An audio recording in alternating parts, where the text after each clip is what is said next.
आयशा के शांत घर में एक चंचल तोता मिथु हर आवाज की नकल करता है।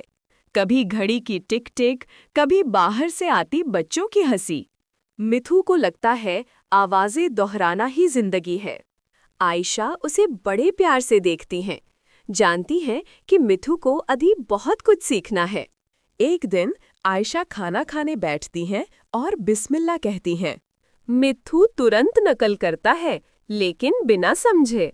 आयशा मुस्कुराती हैं और धीरे से उसे सिखाना शुरू करती हैं।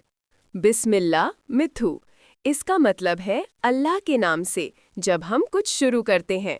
फिर आयशा उसे एक सुंदर फूल दिखाती हैं और अल्हम्दुलिल्लाह कहती हैं। अल्हम्दुलिल्लाह अपनी तोतली आवाज में। इसका मतलब है सारी प्रशंसा अल्लाह के लिए जब हम किसी अच्छी चीज के लिए शुक्र करते हैं।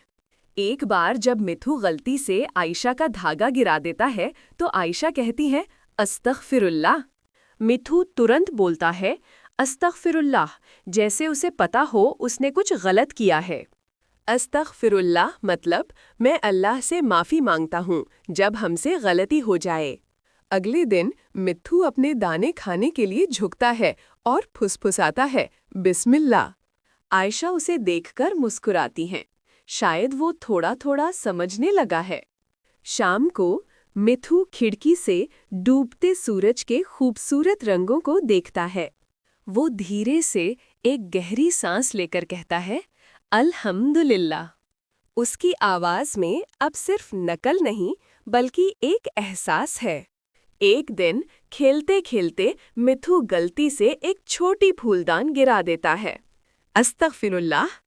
आवाज सुनकर आयशा दौड़ कर आती है और फूलदान पकड़ लेती है। मिथु आयशा को देखकर राहत की सांस लेता है। वो समझता है कि उसका डर आवाज में बदल गया। आयशा उसे प्यार से देखती हैं। तुमने सही समय पर पुकारा मेरे प्यारे मिथु।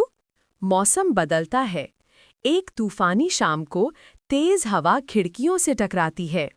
एक पुरानी किताब का पन्ना जो आयशा को बहुत प्यारी है, उड़ने लगता है। आयशा उसे पकड़ने की कोशिश करती है, लेकिन हवा बहुत तेज है। मिथु ये सब देखता है, उसके अंदर एक अजीब सा एहसास जागता है। बिस्मिल्लाह, अल्हम्दुलिल्लाह, अस्तगफिरुल्लाह। मानो उसकी पुकार सुन ली गई हो। हवा शांत हो जाती है और पन्ना आयशा की गोद में गिर जाता है। मिथु हैरान है। उसने पहली बार अपने शब्दों की शक्ति महसूस की थी। आयशा उसे गले लगाती हैं, उनकी आंखों में खुशी के आंसू हैं। तुमने सिर्फ दोहराया नहीं मिथु, तुमने महसूस किया और पुकारा।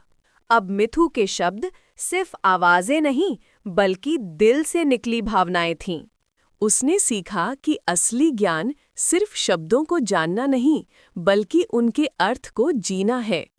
और आयशा जानती थी कि उनका छोटा, चंचल तोता मिथु अब एक समझदार आत्मा बन गया है।